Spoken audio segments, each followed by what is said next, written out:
What's up? Today I've prepared an interesting little challenge for you. I've picked up the 3 unknown examples of Brilliancy from Robert Fischer, and you're gonna try to guess those moves. And of course, no shame if you can't, but if you can, you are legit to take pride in yourself. Let's get right into the example number 1. So here is the first game. By the way, all 3 games are taken from the $5 million match between Fischer against Spassky that was taking place in 1992, although it didn't get that much media attention because it was a match between 2 former world champions, not actual a world champion and a challenger, but nevertheless I believe that some of these games are really cool, such as this one. Fischer is playing white against Spassky playing black. It is white to play. Now, you are going to try to find the winning variation for white. You're welcome to pause the video and try it out for yourself. Of course, after that, we're going to see these together. Now, we can see that Fischer has the battery of his heavy pieces along the G-file. Of course, black's king is exposed, but it's still not that easy to somehow finish it off. And let's see how Fischer correct this difficult task. So the first move is, well, more or less clear. Or at least the one that you got to be considering. It's the move rook to g8.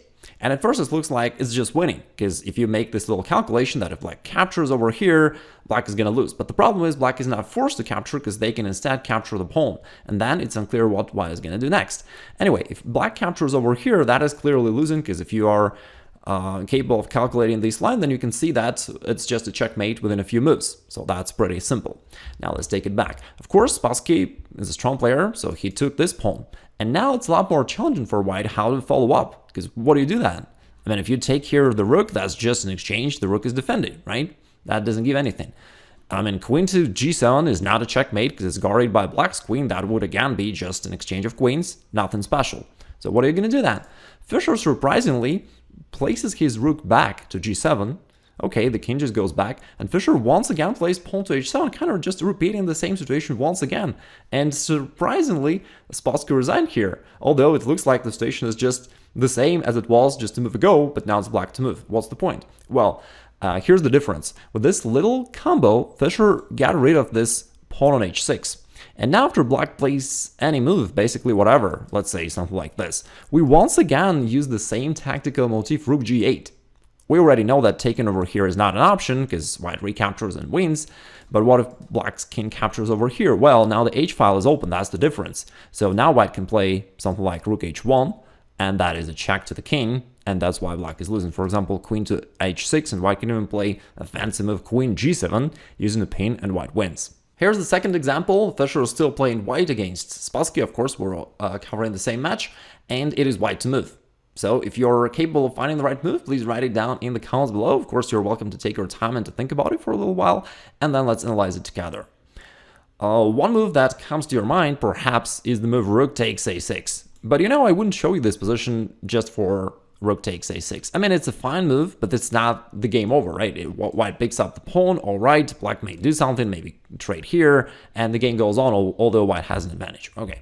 But Fischer found a lot stronger move which completely destroys black's position, and that is the move knight takes c5. White is sacrificing the knight to completely open up the position, and strangely enough, even in an endgame, white is capable of creating strong threats to black's king. In fact, black just played bishop c8, some like kind of ridiculous move, and lost the game anyway.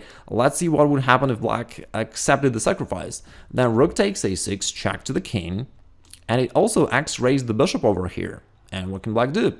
If black's king tries to go here, then knight takes c5 just wins its fork. The rook is also very active, attacks the bishop, and white is just going to pick up the bishop and keep attacking. So that's pretty bad for black.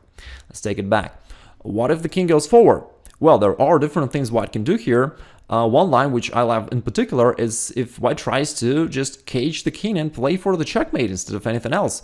So we can play something like bishop to f4 to get control over this square so that the king can now run away over there. And then let's say if pawn takes, we can play knight c3, and somehow with just a few pieces left on the board, we are creating this checkmating net. For example, after something like king c4, that's going to be checkmating one after rook to a4. There could be some other lines, but white wins anyway. Here's the final example. Fischer is playing white once again, and it is white to move. You're welcome to try to figure it out on your own, and then let's analyze it together. Alright, it is white to move. Currently, black is a pawn up. Black has 2 pawns versus 1. on the queen side. But of course, it's not the dominant factor in the position. We also can see that black's king is centralized, but is just one move away from hiding to safety after castling. And Fischer decided to make use of this fact with a really interesting move, knight to f5, which kind of blunders the knight over here because black can take it, but of course, there is something that's going to happen after that. If black actually captures the knight, then white can recapture over here with a double attack to the rook and knight. And so white got their piece back, and after that gets some more material and wins. That's pretty bad for black. If black tries to take over here with a knight, then funnily enough, white rooks kicks in, and after pawn takes, it's a discover check to the king, and black is in real danger over here because the king is forced to move now, and now white can continue with different moves. For example, something like pawn f6 to completely shut things down on the king side. Bishop h6, white can do whatever. Something like rook e7, knight takes d6.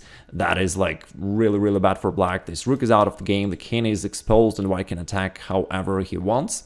So that's also pretty bad. By the way, if you could find the move knight f5 by yourself, then kudos to you, great job. It's a really like a creative move to be played. And in the game, Spassky took over here on b2, but then instead of recapturing, there is knight takes d6, check to the king. White wants to attack, and after king goes to f8, white here picks up the other knight, which also creates threat to this pawn on f7 because it's now attacked twice with white's both knights. And black responded with pawn to f6 to defend the pawn. And now there is also a very interesting thing that happened over here. White played knight f7, attacking this rook, and also opening up the discovered attack to the queen. So black decided to trade queens to save their queen. And the rook has nowhere to go because, it's attacked and it's also controlled by the other knight. So black decided, okay, let me give up the exchange. So black played here, white grabbed the rook. And if you're looking at this position, it still seems unclear. Okay, white won the exchange, but this knight on h6 is kind of out of the game. Black's bishops are strong, this pawn is weak. If it's black to play, black would probably go something like rook c8, going after this pawn. The position still remains to be very complicated. But here is what I love about this game the most. Fischer harassed Spassky twice with the same tactical motif within a few moves. He just played knight f5 once again, sacrificing the knight on the same square with, more or less same ideas, and this time it just wins. Because after black takes this knight, it opens up both of the white's rooks. That's the point. And now black is in real trouble. If king tries to go somewhere, for example, there is something like rook d7, attacking the king, attacking the bishop. The other rook is also very active along the e-file, and black is nearly checkmated here. Spassky played another move here. Instead of that, he played bishop to e5, but then pawn to f4, taking advantage of the pin. Now in the next move, this bishop is going to be captured, and still the king is exposed, and white will get the material advantage, and later on, Fischer won the game. I'll link the games in the description below the video if you want to see the complete games, but for now, we are just reaching the winning position for white. Let me know in the comments below if you could find some of these moves played by Fischer by yourself. That would be really cool to know. Also, if you enjoyed this one, you probably are going to enjoy my other video where I'm sharing with you how Fischer crushed the world's #3 player in just about 10 moves. That's a really cool game. You may click over there and check this out. And if you want to learn a couple secrets of the positional play of Pablo Fischer, you're welcome to attend my free masterclass by clicking the link over there at the top. Thank you very much. Enjoy your day. Take care.